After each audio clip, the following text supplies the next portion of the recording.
The gym is not a place to control your body fat. What? And some people, they need an asshole in their life telling them straight up, you're fucking fat. See, what's your take on the testosterone replacement therapy? Are you for it, against it? When should we do it? Are you considering? You've been eating meat all your life. You cannot go vegan from day to day because this is your new value set. If you have anything that is giving you pain, it is something you should most absolutely address at the gym. Like, imagine what I'm going to say in 50 or 60. I can't accept this. Mother Nature never planned for us to live this long. And that's why we need this boost. I believe performance-enhancing drugs should be allowed in all professional sports. Because sports are a spectacle. Period.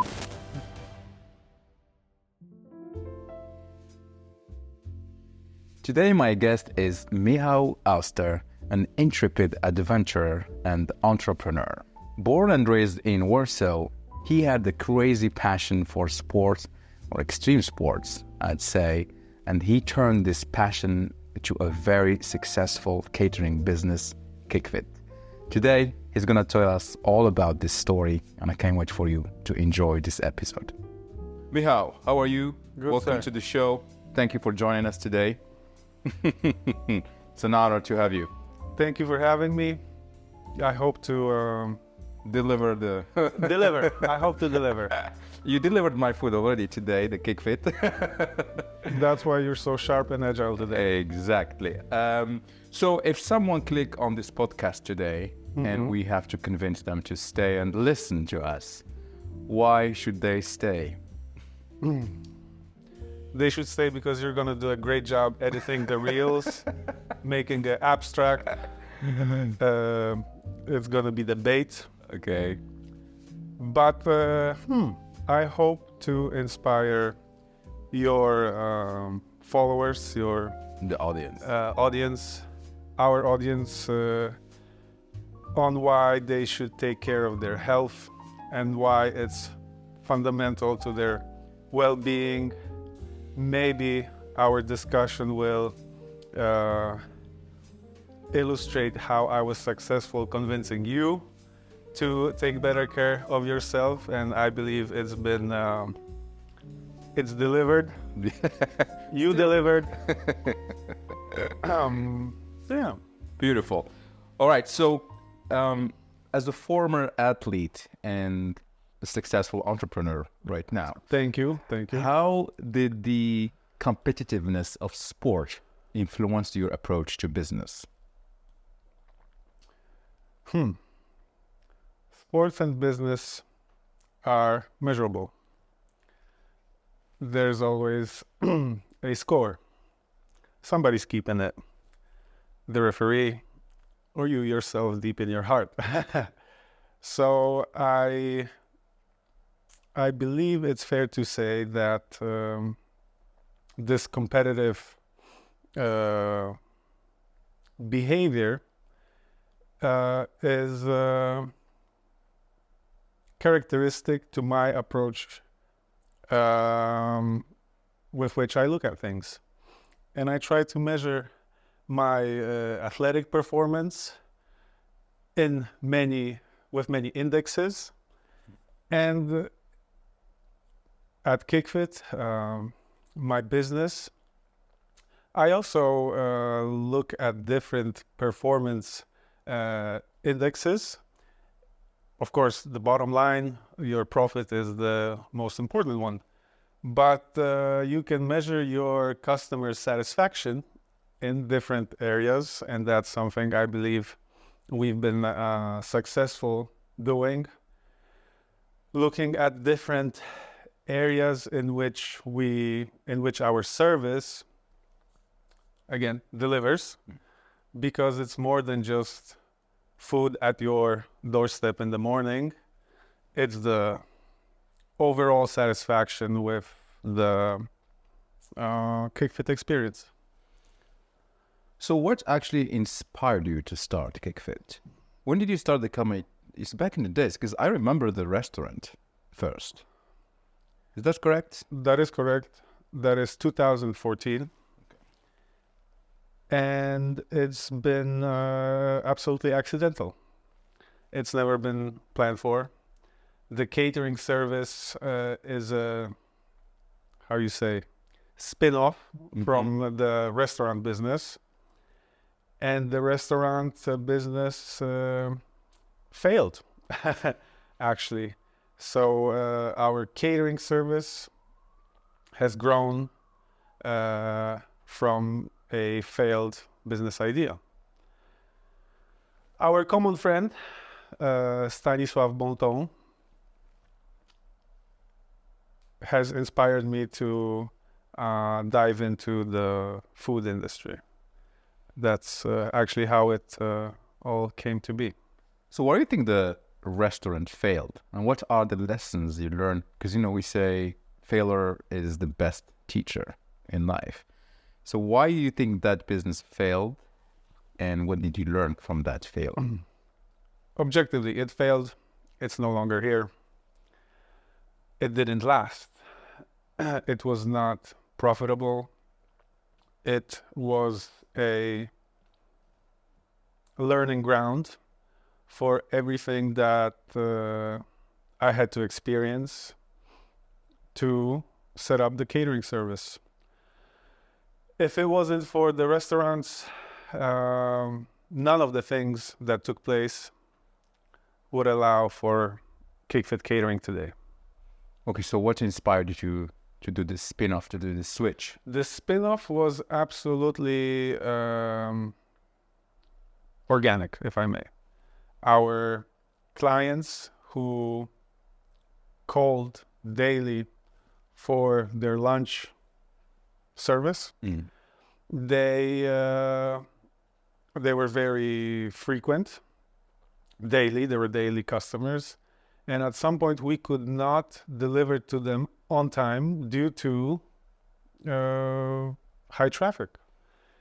And I requested that they consider us delivering their food in the evening for the upcoming day, so that they don't have to rush the next day with ordering the food. They don't have to be concerned about us being late, And most of them bought into that idea.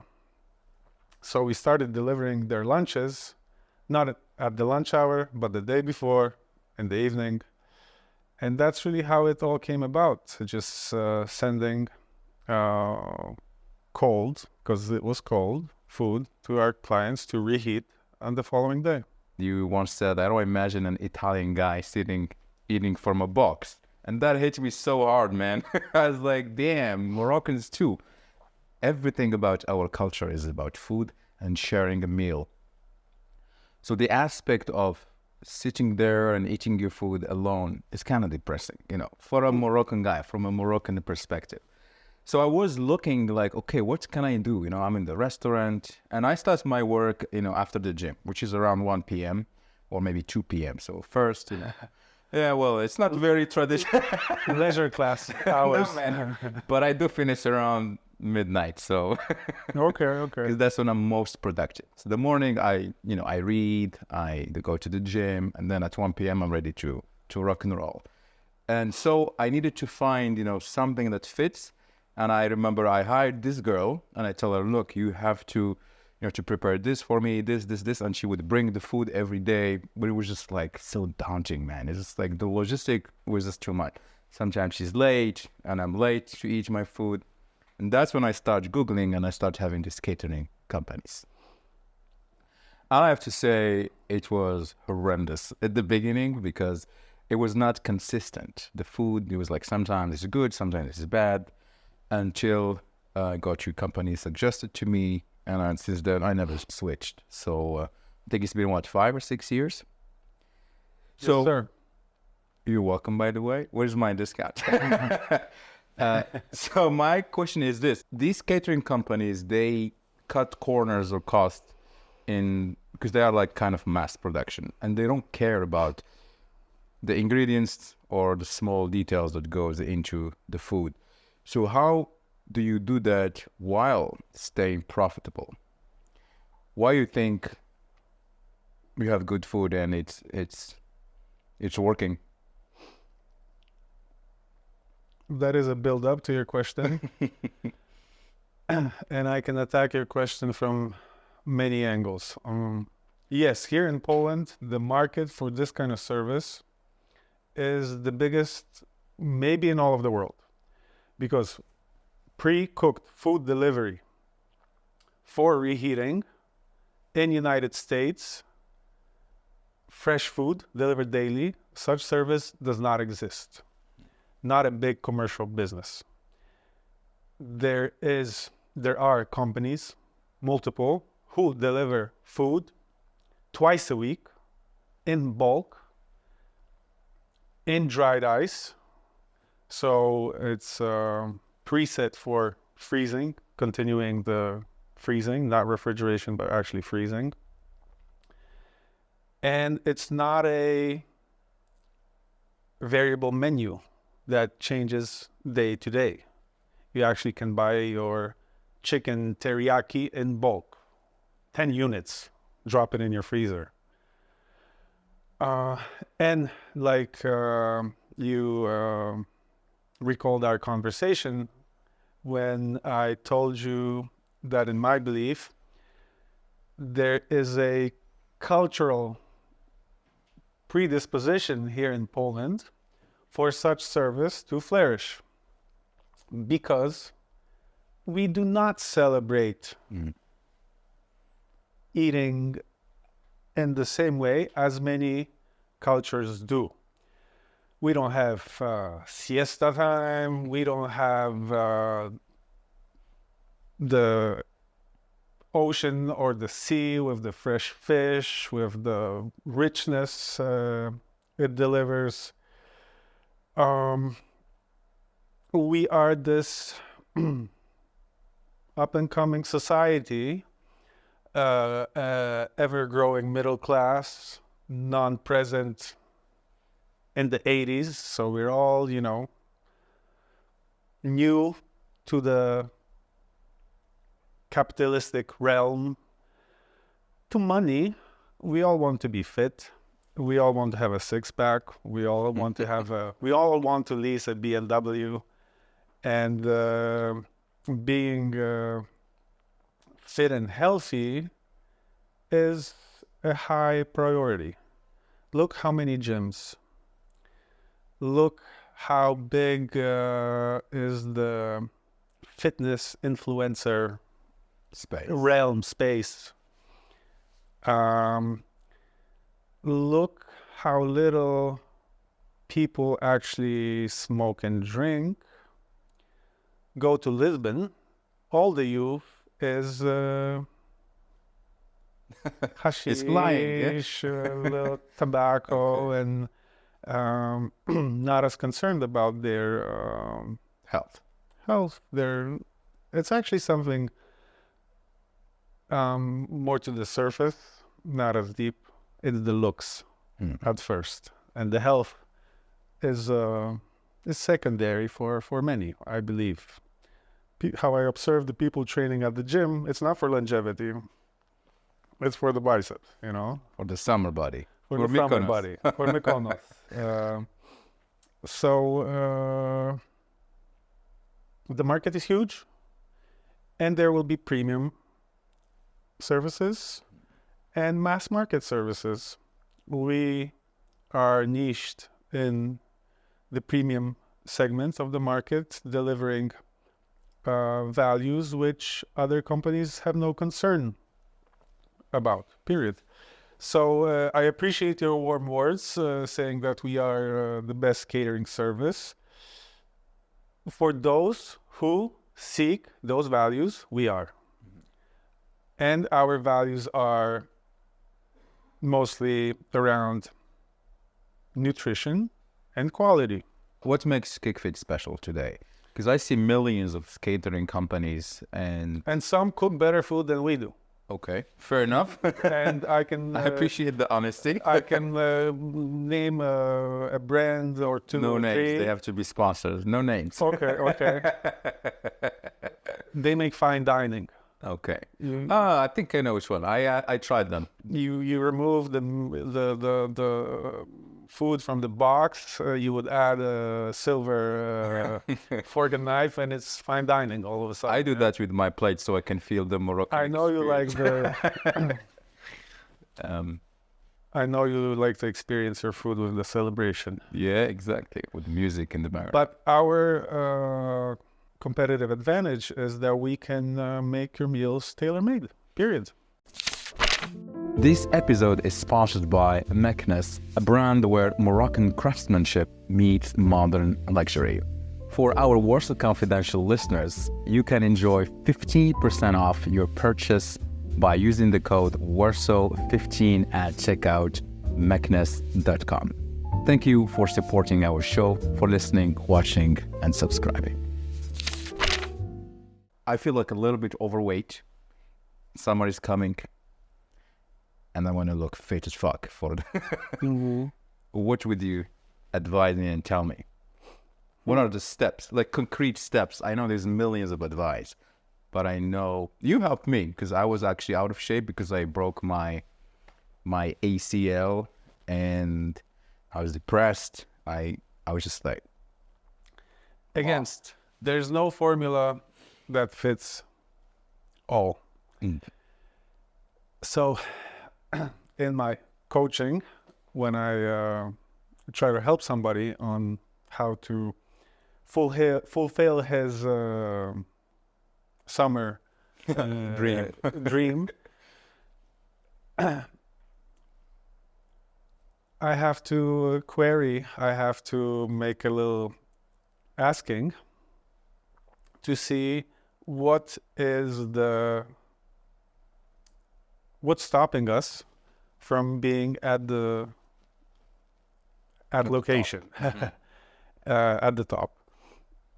So, some people you have to address gently, soothe them, pat them on their back. And some people, they need an asshole in their life telling them straight up, you're fucking fat. And they need to be reminded of it. Everything that is being very focused for a short period of time is not what's going to get you to the top. You cannot race to the location you want to arrive at, because if there is a fast start, there's always a finish line. You don't want to cross the finish line ever. You want the race to continue. As you progress, your expectations of the location keeps on, commuting with you down the line. The better you get, the better you want to be. We have a saying in Polish, apetyt rośnie wraz z jedzeniem. You understand? your appetite Grows Yeah. as you continue eating. So, of course, if there is 8 weeks separating us from the deadline, we're going to have a different strategy than if you were to come to me and say, hey, Michal, I need to take care of this body, and this is my lifetime agenda from now on. Yeah? Implementing changes cannot be radical, because radical changes, they have an expiration date. So you want to be realistic about what it is that you can implement daily, consistently, and benefit from the yields, from the compound interest that arise from those little incremental changes. Changing your lifestyle from day to day, 180 degrees, is going to die one day, sooner or later. It's just impossible to sustain. So getting back to your question, do not be radical about the changes. be true to yourself about what it is that you can sustain. Because if you are a person who's grown to enjoy animal products, you've been eating meat all your life, you cannot go vegan from day to day because this is your new value set. You know, it will burn out. So you're saying there's no quick formula to a crazy body. Here's the thing. Here's my question. There is a quick formula for somebody who's been there already. I see. They slipped, And they want to lost get back. track. Different things are going to be different for them. The most important one is the fact that they've seen this road before. They've been on this road before. So they're only re-entering it. They're not making the path for the first time. Okay, so I want to translate the philosophy of KickFit. And so let's say somebody cannot afford a catering monthly or, in the long run, and they want to eat healthy. What food should they try? What can you tell them? Like, if you want to, like I said, again, I'm a person, I want to start taking care of my health, but I cannot afford a catering company. I need to cook home. I need to buy my stuff. And also in the other side, I need to work out. What can I do? Can you give me the plan of someone who's want to change his life? Okay, first thing is we need to distinguish two aspects of healthy eating. Because eating clean, valuable products, preferably organic, fair trade, the whole shabam, yeah, that's great. But you can still overeat on your grass-fed beef, your organic avocados and macadamia nuts, and just grow fat. So one thing is the sourcing of the food, and of course, it's best if it's best. Yeah, of course.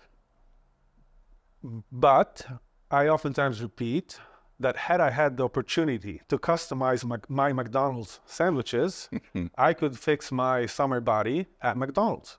Oh, wow. Because managing energy sources, your caloric intake, your macronutrient balance, macronutrients, fats, carbs, proteins, is on a totally separate side of things. Period.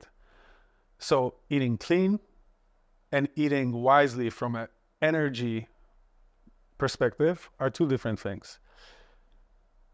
Eating all those fair trade, organic imports or locally grown articles is expensive. We're trying to be on budget here. So the advice for somebody who is going to be cooking themselves is, if it fits the budget, please reach out for the best quality products. But this itself will not fix your case. Okay. Because if you want to be lean, you have to manage where the energy arises from. Again, fats, carbs, proteins.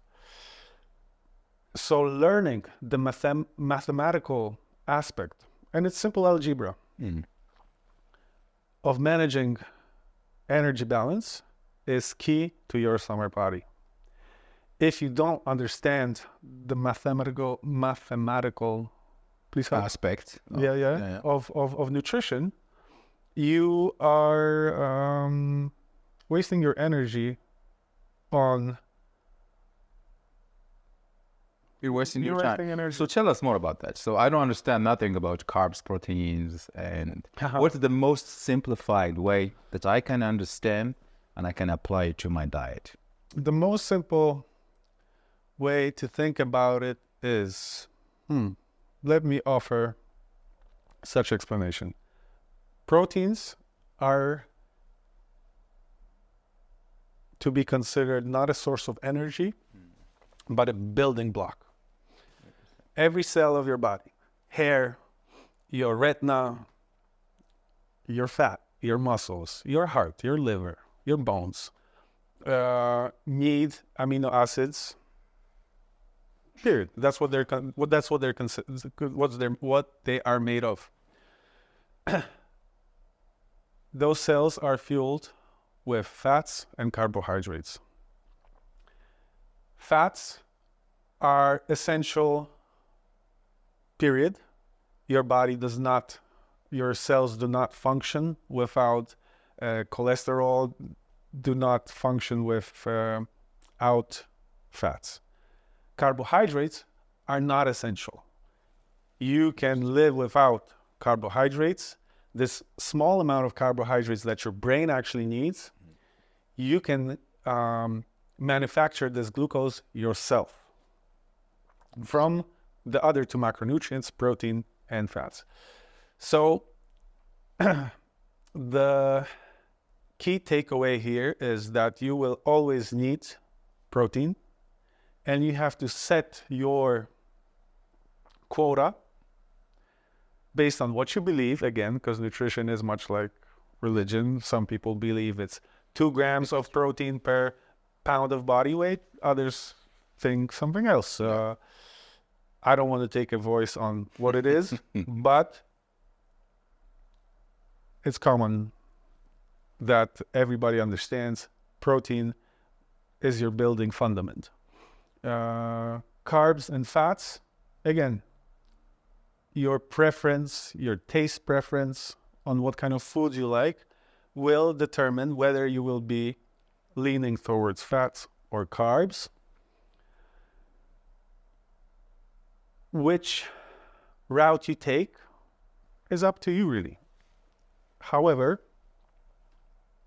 being conscious, having the ability to summarize your day. Okay, today I ate this and this much calories in total, and it consisted of this many proteins, this many carbs, is the kind of knowledge that one has to have in order to be able to manage their nutrition. Because if you don't know how much you've eaten, how can you manage it? You can't. If you have let's say you've been tracking your energy for a week, you get some feedback after 7 days. Okay, I've eaten this and I've responded in such and such way. I have to adjust because I haven't responded in the way I've expected to. If it's all this fluffiness, it cannot be liquid. It has to be constant for you to be able to report, get feedback, and be able to judge whether this eating protocol is good for you or not. Okay, let's move to the fitness aspect. A lot of people, they wish they can work out, but they don't have time. They're working all day, all night. Sometimes they go to the gym and they do this half-assed workout. You could see and they don't see the results.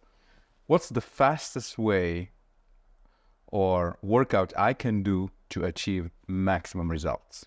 How much time should I spend at the gym? Now I'm assuming that my nutrition is on point.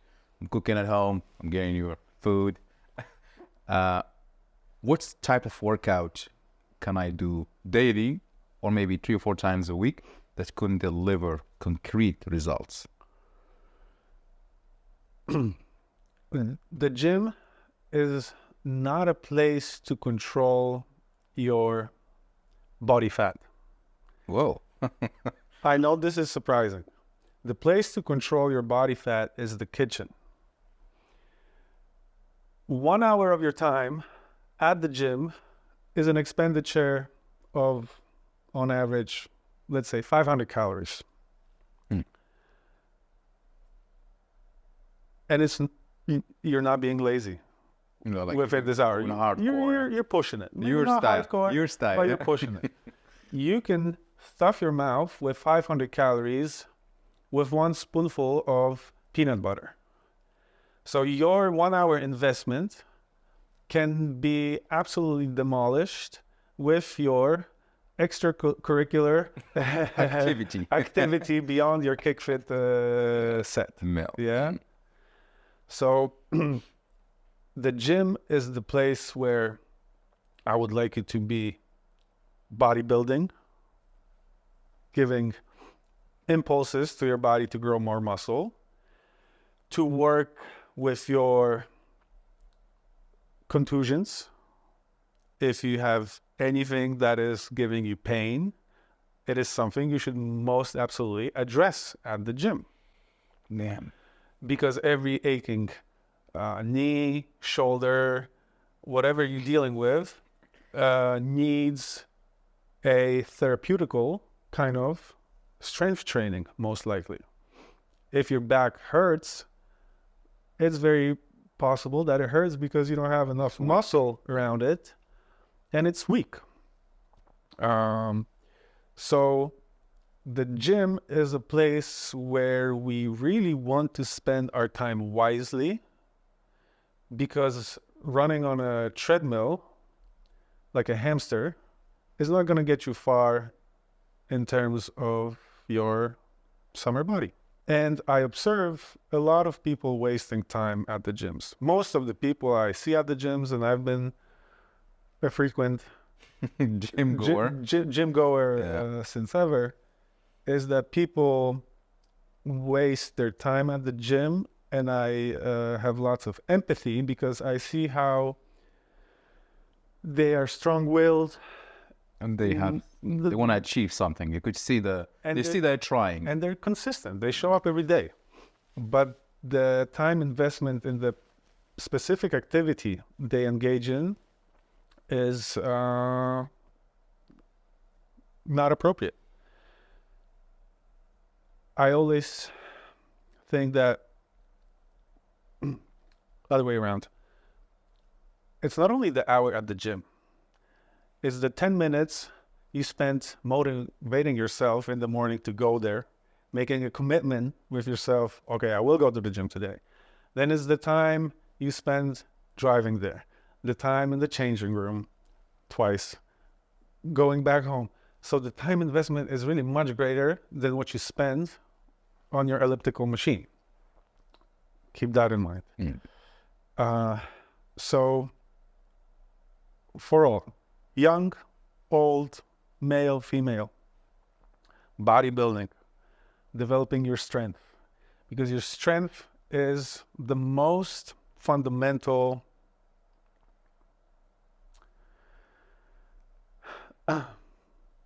asset that you really have. Your muscle mass is positively correlated with your longevity markers. You know, there's no obese centurions, people who are approaching 100 or past 100. And those who got to live past 100,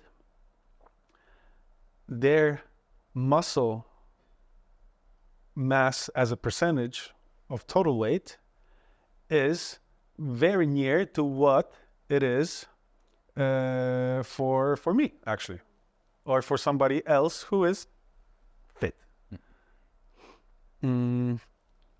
So wise, well-prescribed bodybuilding, strength development is what I would advise for everyone who go to gym. So what exercises can we do? Compound lifts. Compound lifts. Compound lifts. What does it mean? Like chest press? Compound lift is a deadlift, is a squat, is a multi-joint movement. This is a one-joint movement at the elbow, and the biceps is responsible for that movement. A deadlift is a ankle, knee, and hip compound movement involving much more muscle groups. And then again, greater yield on your time investment. Okay, so I know that you had a severe injury once, At least. or many. The one I remember because it was on video. Yeah, You yeah, jumped yeah. snowboard and you. The snowboard crash I had, yeah. Yeah. Because I am currently, I would say, injured as well. I have this problem with my muscles over here between the ribs, and I think because maybe I don't warm up, it's complicated, and it is very annoying for me that I cannot perform at the gym and a workout. I'm asking the question because I'm trying to connect it to. So when you got injured, how long did you took for a year? You didn't work out? For 2 weeks. What? Are you serious? You had the surgery, man. There's some activities I didn't partake for a long time, but I got back to training right away. So tell us about this experience, because I remember like the helicopter came and picked you up, and what happened? What went down during that day? I was in Canada at the very beginning of COVID. Correct. I fell on a snowboard. I was not my usual self. I was pushing it. I was gambling with my health. I was doing something You were careless. at the time of the day when everybody was leaving for home. And there was a little bit of, I was a little bit unlucky. I broke my spine. I had 2 surgeries. And I'm here preaching to you why you should never leave the gym. Yeah. And how it's been the means with which I restored my health. So how did that experience affected you as a person, as an athlete? Because I know like all athletes, they got depressed. Let's talk about depression. They get depressed when they cannot perform as they used to be, and they cannot train, and they know they are limited. So how did you deal with that in that moment? What was going through your head, like the moment of the impact? Well, for me, I'm not a professional athlete. So not being able to train does not endanger my financial well-being. However, of course, since it's my greatest passion, not being able to perform takes a toll on you mentally. What was the second part of the question? Sorry. How did you deal with that? Like, what was going through your head during the impact, and how did you get out of it, basically? The moment of impact, I knew I broke my back. So my first thought was, how bad is it? And do I feel my legs? Has my spinal cord, is it intact, or have I damaged it too? And so I wiggled my big toe in the snowboard boot. I felt it moving, communicating with me. And it was a big relief, I must say, because You were expecting the worst. I didn't know what to expect. Here I knew that this is not the case, that I'm not that injured.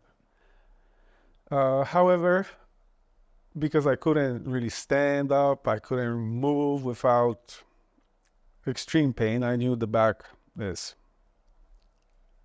messed up. And I knew that it's going to be a long journey to health. And it was, but it was a building journey. And I would highlight to anyone who's getting hurt, who got hurt, that although it sounds very cliche and hard to gain that perspective at this moment, but seek the positive aspects of what your situation is. And your situation is that if you will be active about it, you will learn a lot about your body, and this will be of value to you forever. I've learned so much about, again, my body, about anatomy, and these are takeaways for life, and they're how you say transcendental. Help me. Mm-hmm. I can't pronounce that word either. That was good even there. Universal. Yeah. Universal. I was lucky to have a gym that was open during the lockdown. Open for me, actually. Are you allowed to say that? I guess now. Yeah, it's fine. It's fine. So as soon as I got my stitches out, I was at the gym and just being active about coming back to health. So what was pushing you? Because I know like the average Joe would say, okay, I'm injured. I don't find the How did you find the motivation to go back? Why? Why did you say, okay, I need to go back as soon as possible?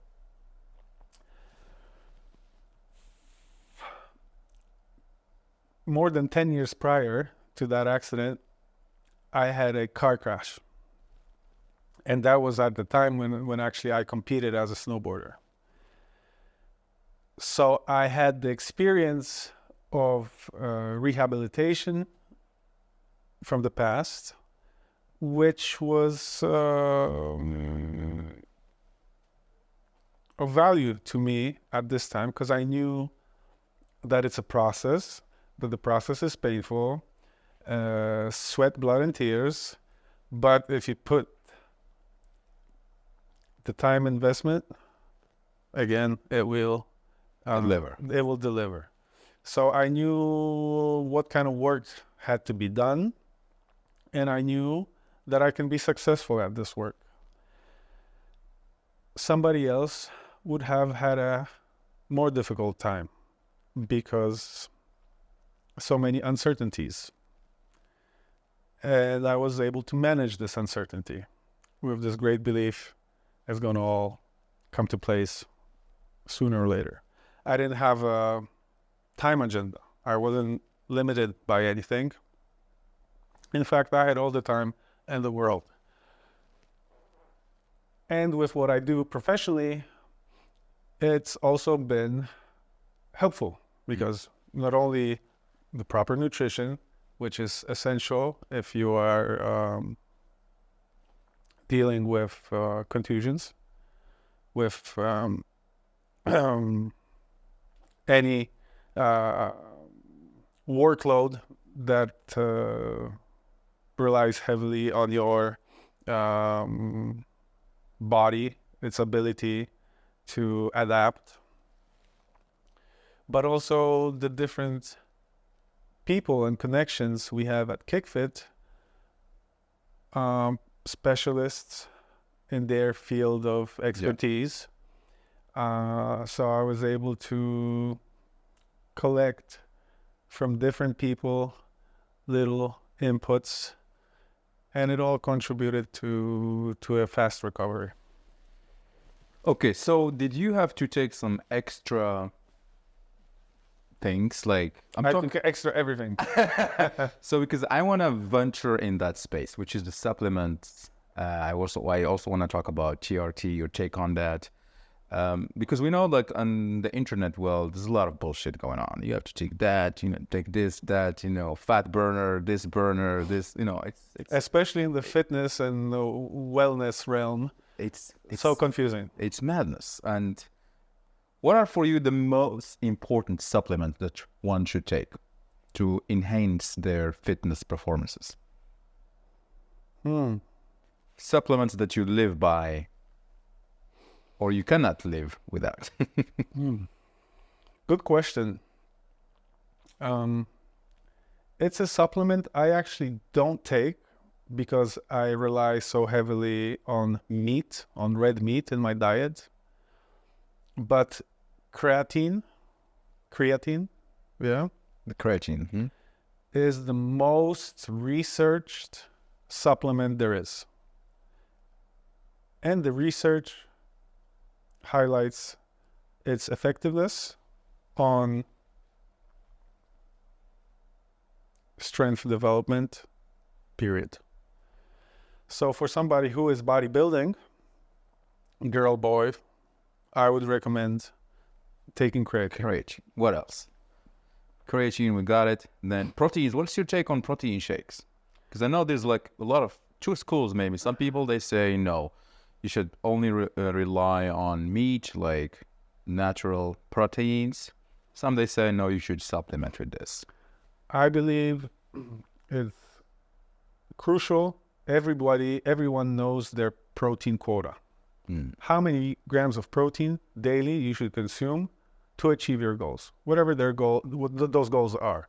Sustaining where you're at currently, developing, and then how you meet this quota may require you drinking protein shakes. Doesn't have to. Depends on how high your protein intake is to be, depending if you had the time to eat all your meals that day. Because if you haven't had the time to eat all your meals, you might have to drink a protein shake to substitute for that one meal you skipped. And of course, the protein powder, whey, it's a milk byproduct, is a highly processed food. And we try to not limit those highly processed foods. And there's better protein powders and like low quality ones and low quality ones. Ones that are pure single ingredient whey, others that have tons of other ingredients for the flavor, for the shelf life of the product. There was a time where I consumed lots of protein powders. I cannot say that there were any side effects, undesired showings. So to respond to your question, I believe it is best if all your protein arrives from whole food products, but if you don't meet your protein quota, it's better you take the protein powder than you don't, and you have a gap between where you should be and what you should be consuming and what you're actually consuming. All right, so now we have two. We have creatine, protein. What else? What else in terms of, because I remember you recommended me this when we were trying to work on my diet and fitness. Was it like fish oil that you recommended to me, and a bunch of other stuff? Fish oil is the fatty acids that are in the fish oil. Most experts agree on their effectiveness. It's not in any way controversial. Like you highlighted just a second ago, it's hard to make any sense of the noise out there about wellness, nutrition. Again, it's much like religion, what you believe in. Yeah. But the fish oil, the creatine, the whey powder, those are universally accepted, and that's why I feel comfortable recommending it to you. Interesting. Okay, now let's talk about the little bit of the TRT. What's your take on the testosterone replacement therapy? Are you for it, against it? When should we do it? Are you considering? I don't know. How old are you? I'm 38. You're 38, so we're peers. Yeah, we have the same age. Testosterone replacement therapy, the T, I always say it's a one-way ticket. Oh. If your agenda is to take exogenous testosterone and then set it aside, you are putting upon yourself efekty uboczne, skutki uboczne, unwanted side effects. Okay. Because you are going to boost your endocrine system and then you're going to let it drop. It's going to be a destabilization of your global system. There's no point to get this boost, achieve some whatever summer body you want, and then depart. Why is that? Because you will the side effects are going to be. You're going to experience side effects.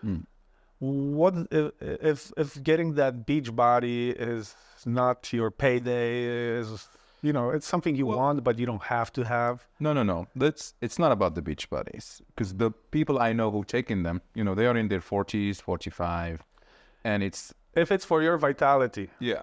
If it's for your effectiveness. Function, to have the drive, this sexual drive, Because some people, this is very known scientific, I think. The testosterone at some age starts to drop in a very significant way. And the way to combat that, to stay sharp, is to do the TRT. Do the TRT, yes, sir. You mentioned your sexual drive, your libido. Yes. For somebody who is unhealthy, their T levels are so low that their sex drive has been affected. It's a must-have. For somebody who is healthy, who's going to want to just get that extra edge, if TRT introduced properly, will have no effect on your sex drive. For a healthy person engaging in TRT, if your sex drive is affected, that means you're overdoing. You should not, the amount you take and the incremental change in your T levels should be so insignificant that your love life is not affected, because it can be affected in both ways. Okay, it can rise and then the other day it drops. Yeah. So the TRT, I was let's talk about it this way. I feel like in my 20s, because I started my first business around when I was 23 or 24, and I had this insane drive and motivation to make things work, to start a new thing. Now, if you come to me and it's like, hey, can you start a new business? Okay, this is basically a new venture. I didn't say a business.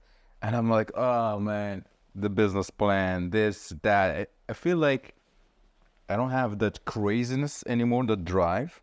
I mean, I'm more into starting something that I am good at already, that I know, which is why I'm doing this podcast, because I know how it works.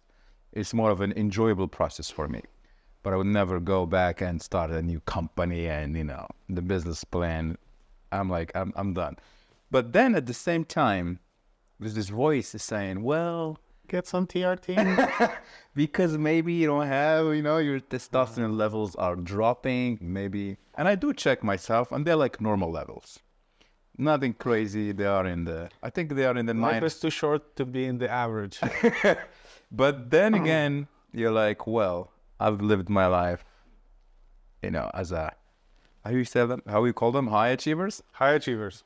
And I would like to stay like that way. So, because I'm sure you share the same aspect. When you're doing something and you get used to performing at some level, there is always this desire to perform even more at the highest level. It's like, for me personally, is FOMO, the fear of missing out. What am I not using that is not helping me to take things to the next level. Like even now with this podcast, you know, like before I start, people telling me, no, just do the iPhone, it's good, you know. And I look at them and I'm like, the fuck? That's not me. I'm on the cinematic, the sliding, you know. That's why this guy is sliding is, you know, because I love these things, even though it means I'm going to have to edit and sit down like the whole day, the whole night editing. But the end result is beautiful, it's there. And the proof that people are saying, well, this looks nice, it looks professional, and it's enjoyable. I'm doing it because I love it. But then again, there's that voice that's saying, what aren't you doing?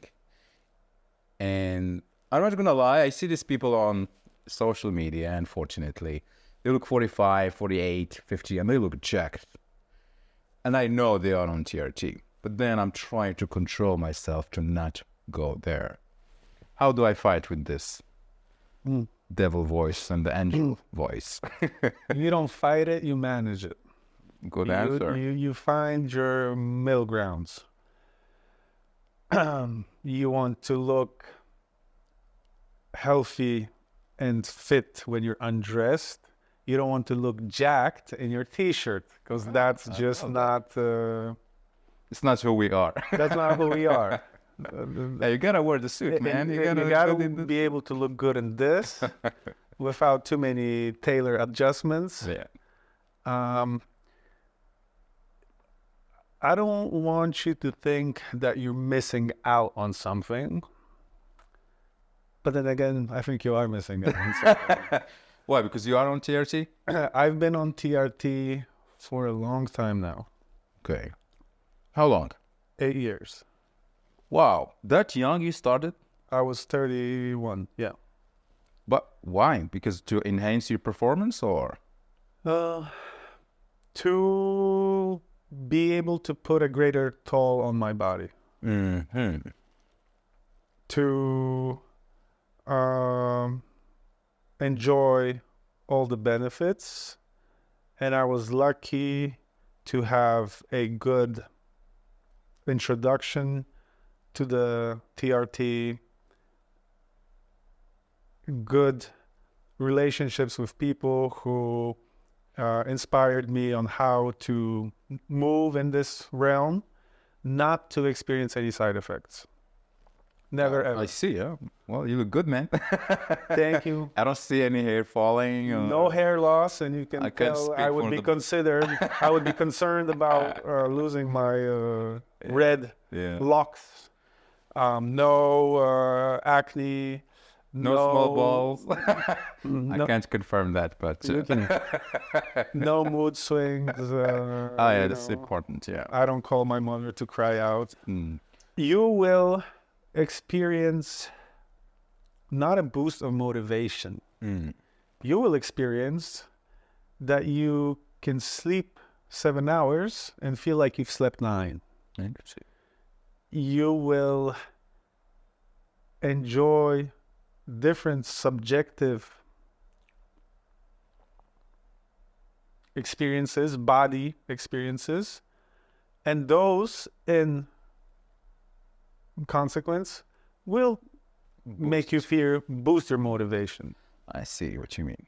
So it's because you will feel stronger, more resilient, just like more driven. Because you feel good, you sleep good, you're working out very good. And that's a side effect, that you're highly driven. Look, because we are approaching slowly but surely. Don't say this out loud. Don't say this out loud. And it's just like my body hurts, man, everywhere. And I'm like, what the fuck? Why? I'm just 38, man. Like, imagine what I'm going to say in 50 or 60. I can't accept this. Mother Nature never planned for us to live this long. And that's why we need this boost. So you are for TRT. You are advising guys who are listening to us now to go for it. To people who I believe will be able to manage it. So what do you mean by that? Because I believe for many people, it will slip out of their control. Like they cannot manage alcohol, like they cannot manage other things in their life. This is something that is potentially very dangerous and needs to be considered as a potentially harmful substance. Interesting. Because if you start experiencing Like, the benefits that you reached for, you might be mistaken to want to take more than you had been taking. like get greedy. You get greedy. Like Lord of the Rings, you get too powerful and you want to push it even further. And actually, I believe that testosterone or just different, let's call it straight up, anabolic steroids are a very commonly abused group of substances. So somebody who has an addictive nature I see. possibly will be abusing TRT, period. TRT, by its definition, is a therapeutical dose. Like And microdosing. Something like that, yeah? And there's no specific cap because it's different for different people. You will respond differently to the same amount. I will. But more than a certain amount will be commonly considered doping and not TRT. So you want to be in that gentleman's area where it's therapy and not doping. So what about the stigma around TRT? Some people are like, oh no, this is fake. This guy is cheating. This guy is that. And because now you ask me if I'm thinking, I'm seriously considering it. But at the same time, because I have a following, who some people look up to me. But your following is not judging you upon your fitness. True that. They're judging you upon other fruits of your work. You're not an athlete. You're not Lance Armstrong, who's being punished until today for his... True, that's what I mean.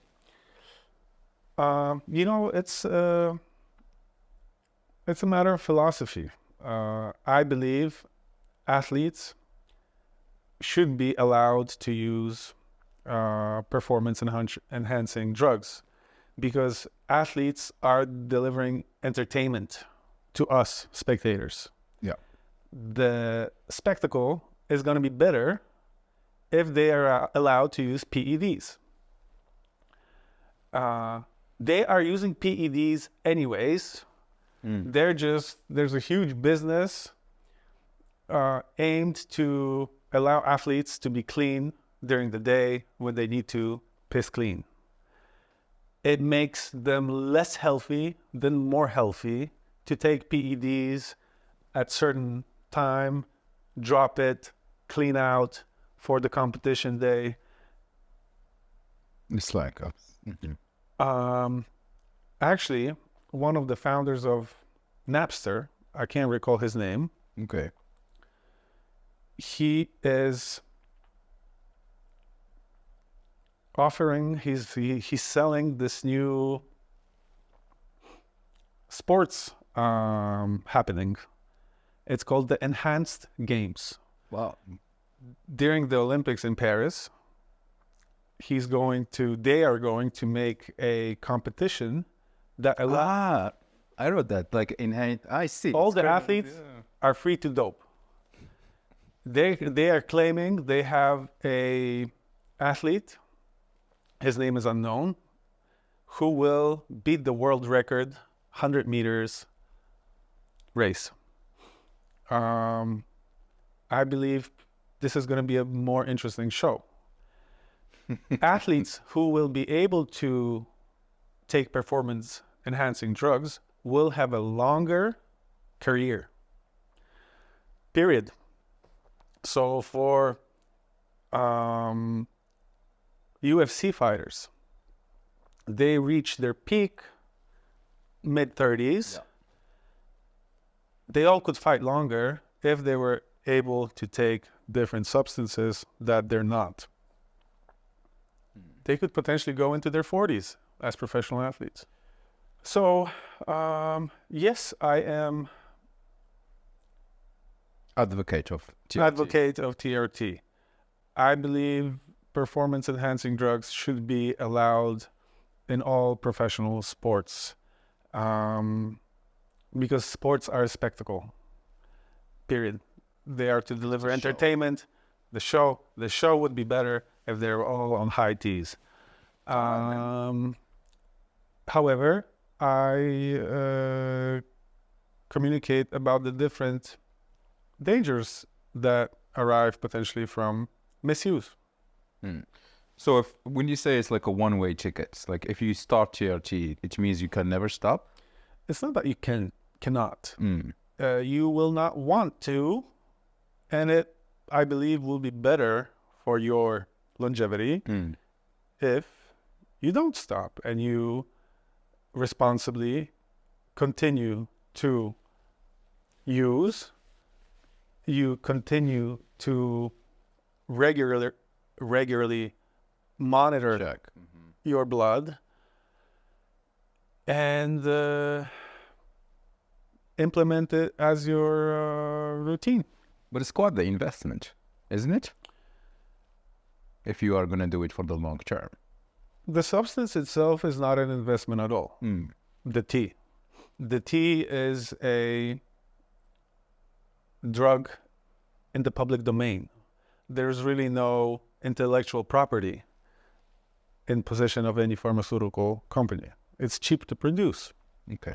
So it's cheap, period. Your doctors or whoever is, monitoring you. Hopefully you. I'm not equipped. No, I'm not equipped. I'm not equipped. But whoever's taking care of you, all the blood work, that is some cost. But then again, you're hoping that this is the grounds on which you will be more productive. Absolutely. And it's much cheaper than a good party time in Warsaw. True. We should cut up on the...